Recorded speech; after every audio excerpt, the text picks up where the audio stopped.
Sorbelli here with the new Rolling Stones song from Hackney Diamond album, which I absolutely love. It's called Angry. And what I love even more about it is that they're totally not angry.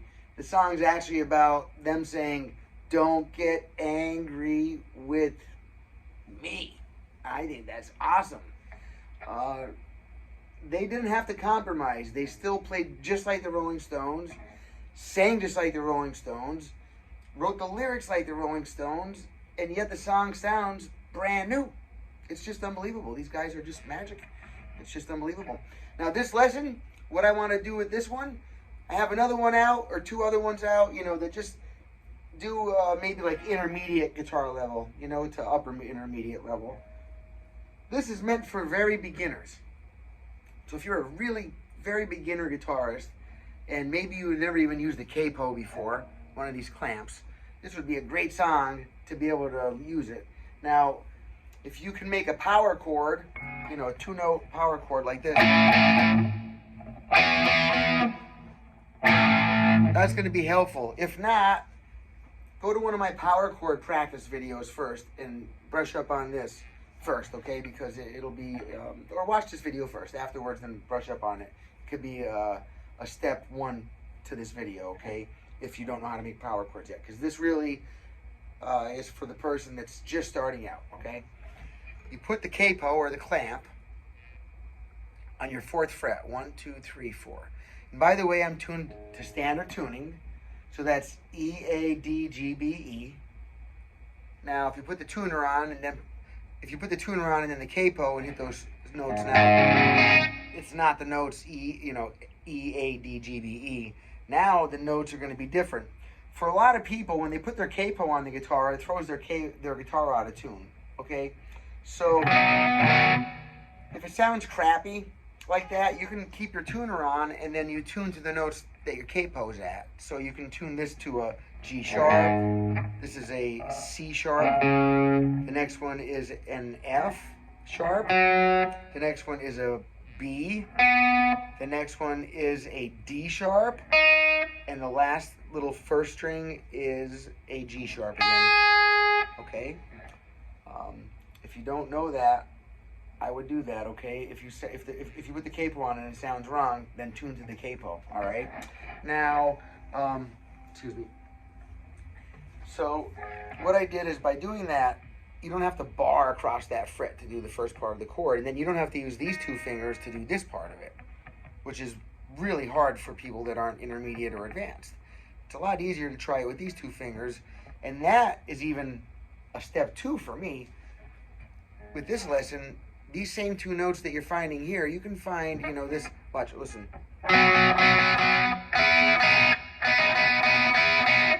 You can do the same notes here. So rather than do this move with separate fingers, you can do over here your 9th fret on the D string and 9th fret on the G string, or strings 4 and 3, okay? Hear it? Same notes. So you do instead, you go. And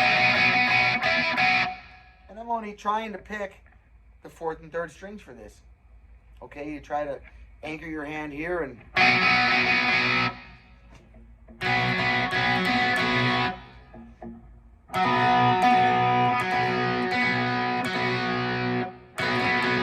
oh, big time tip. Oh my God, I almost forgot to tell you. Soft pick. Until you've been playing for a long time, use a very thin pick for this, okay? It helps with the strumming, and it doesn't have a lot of, it's not very rigid, so the resistance that it has, or the give that it has, will be your friend in this case. So that as you glide over the strings, it won't get caught on you and make it sound erratic, sporadic, and like crap, okay? Crapatic. Now,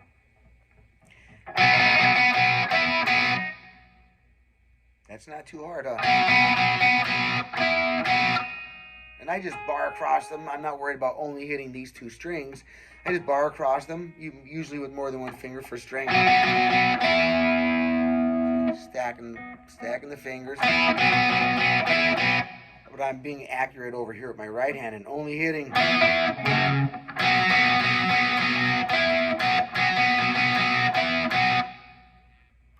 Now over here, I put my first finger on the first fret of the second string, okay, my B string.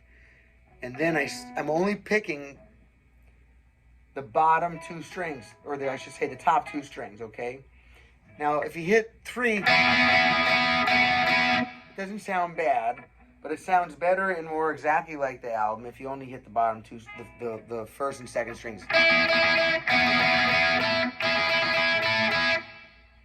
Well, you know, it's up to you. I don't want to make it too difficult. It does sound just as good, and matter of fact, I believe that there's a few guitars recorded over each other there. When I slowed it down and listened to it, I hear some guitars doing like 3 strings, 2 strings, and then 3 strings again. And if you can't be that accurate right now, just stick to the 2 strings, the first and second. When I'm doing that, if you can see there, just put my other finger on the first fret of the first string one time.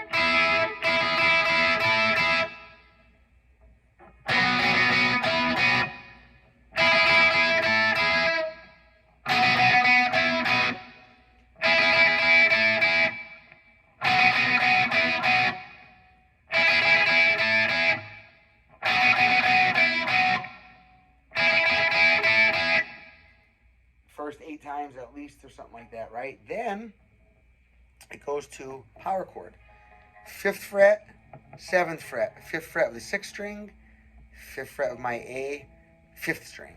I'm hitting both of those, fretting both of those, and I'm strumming both of those. Don't try to miss the strings under them, because you'll most often actually hit them, if even trying to miss them. So it's better to come into the guitar and let the pick come to rest gently on the strings under the ones you're hitting.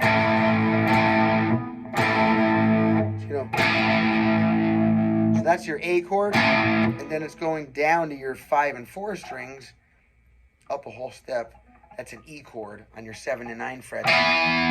So you have...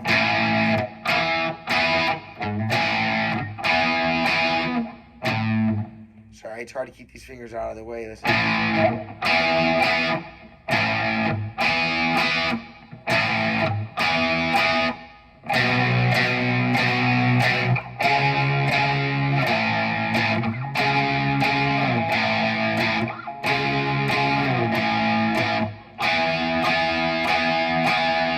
Don't get can't copy the word. You know, can't do it. Back to that part.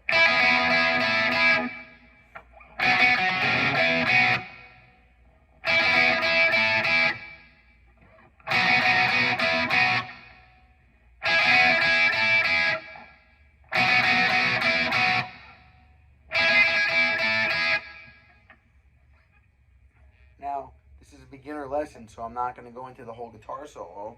But if you want to make a couple sounds, you know, and just entertain yourself, as well as start to understand the language of what you do when you solo. When you're soloing, you're still keeping track of the chords, obviously. Well, I shouldn't say obviously, maybe people don't know that yet. You have to keep track of the chords because you're playing notes that are in and around the chords. So we have here, you know, B, B, B, B, B, E, B. That's what this is. That's really B, B, B, B, B, E, B, bravo, B, right? And then E, echo.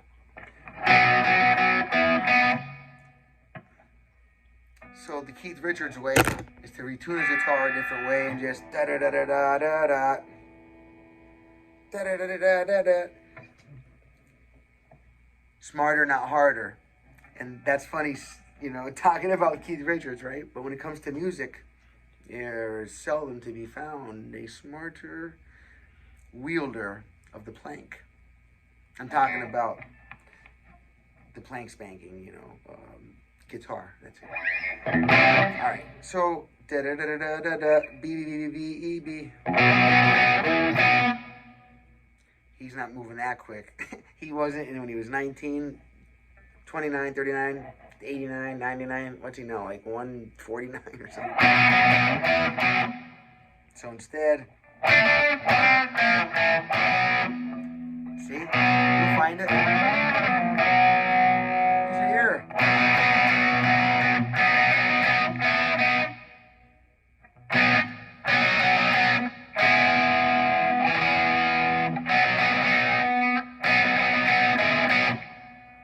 Instead of all that, what you see, what's coming when you watch the other lessons that I have, if you want to progress, you know, and get a little bit more theory, then I would move on to those lessons when you're ready. But for right now, you know, rather than do that, stick to this at first, right? And get it down. Get it down. Jam along to it. Get it down. Put the record, put the track on, and then slow it down on the video, or however you can do that, you know, so that you can jam along to it. Don't try to jam along to it at a fast speed, because you're going to make mistakes. And if you keep practicing that way, then you're practicing your mistakes. And then you know what I always say, if you practice your mistakes all the time, you're going to become the master at your own errors. And unfortunately, it's probably why 90% of the people that really sound horrible, even though they're playing correct, they know what they're doing, they just don't ever sound well, is because, well, all right, I don't want to talk about that. Just pay attention, do it right from the beginning, you're better off. Okay, now, we got 3, 4, 2, 3, 4. So now while that's going on, Ron Wood, I don't know, Ronnie Wood and Keith Richards, they kind of swap back and forth. Keith's the riff master. I mean, I'm sure, you know, he's writing most of the riffs that make the songs what they are. Like, you know. But the guitar solo, usually that's Ronnie Wood. But I think that they flip back and forth. There's surprisingly a lot of the cool riffs or parts of solos that I love. And I thought they were Ronnie Wood, and they are Keith. So he solos as well too. I haven't seen any live footage of any of this angry stuff yet, the angry or Hackney Diamond stuff. So I don't know who's playing what yet. I'm just assuming Keith is doing the, or over here. For us doing it the easy way, I know he'd be doing it over here, or with a different tuning anyway, right? Open G, I think he's in. And now, the power chords. That's A, E, A, that's the 6 and 5 strings at the 5 and 7 fret. And then I go up a whole step and down a string each, so that's bringing me to my 7 and 9 on my 5th and 4th strings. Right, so this is the chorus now. 3 times. And straight up to your B. And now this timing that you do like this, that's going to become the timing for the rest of the chorus. Watch. A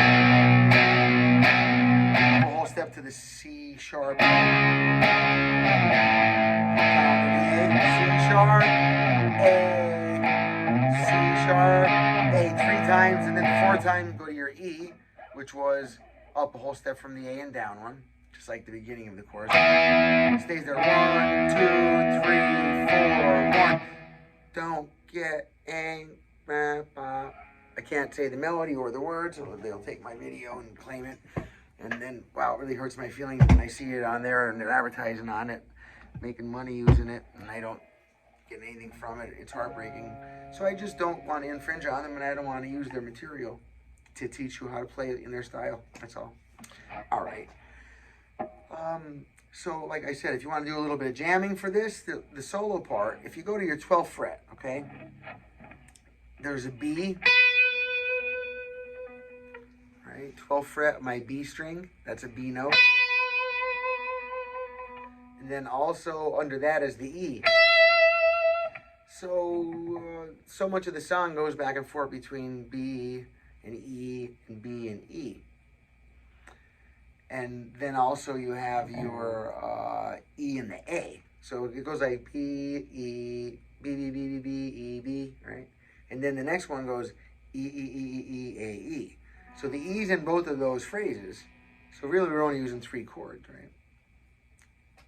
E, A, and B. So now over here you have to just know where your E, your A, B string 10th fret, B, B string 12th fret. So with those 3 notes you can get a lot of mileage doing a little soloing or improv, improv.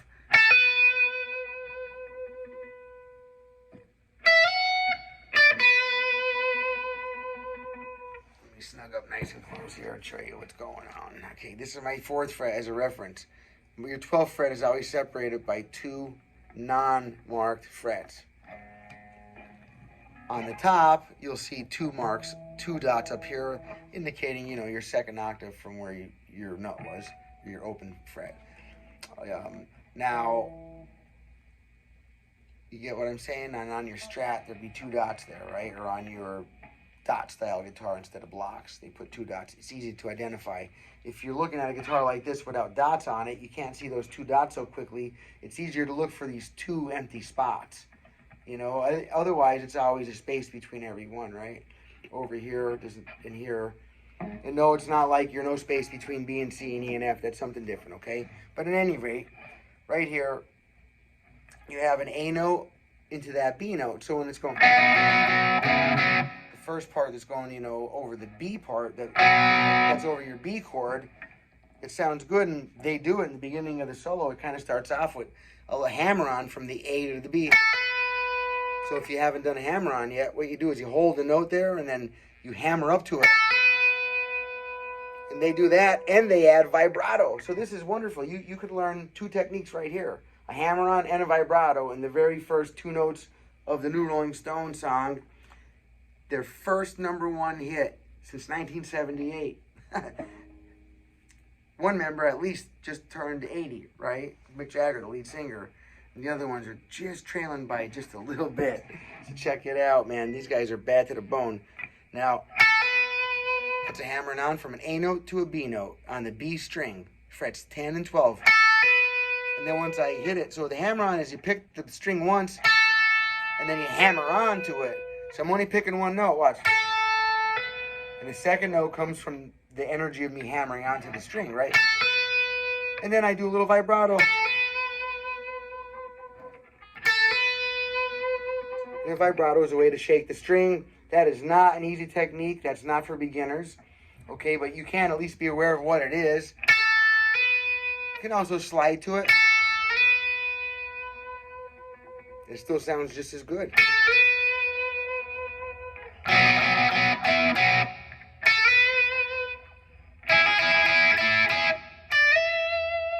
And for that one, I can slide from my D to the E. Or actually, it sounds better to slide maybe from the... No, that's good, from the D to the E. That's perfect.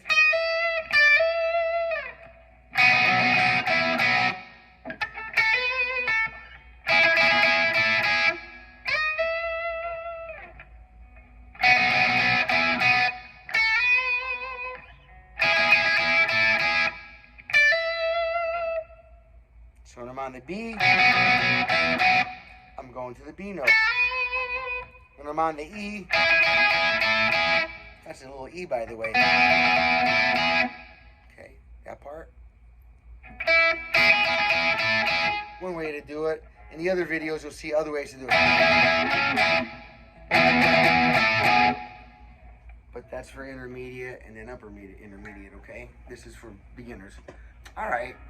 Well, I think you have a good beginning start.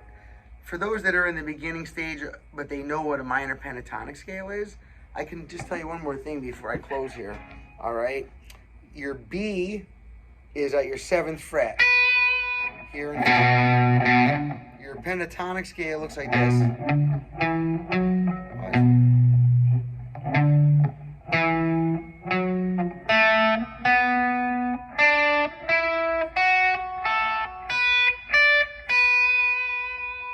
Now, a little extension off of that, this is basically what we call as blues box, main box.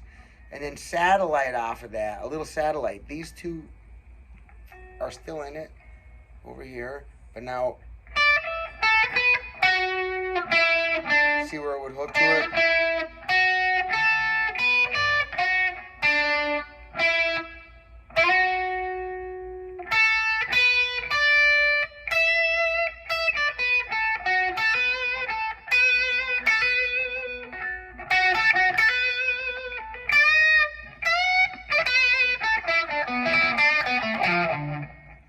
Alright, now I'm just getting silly because I love it so much.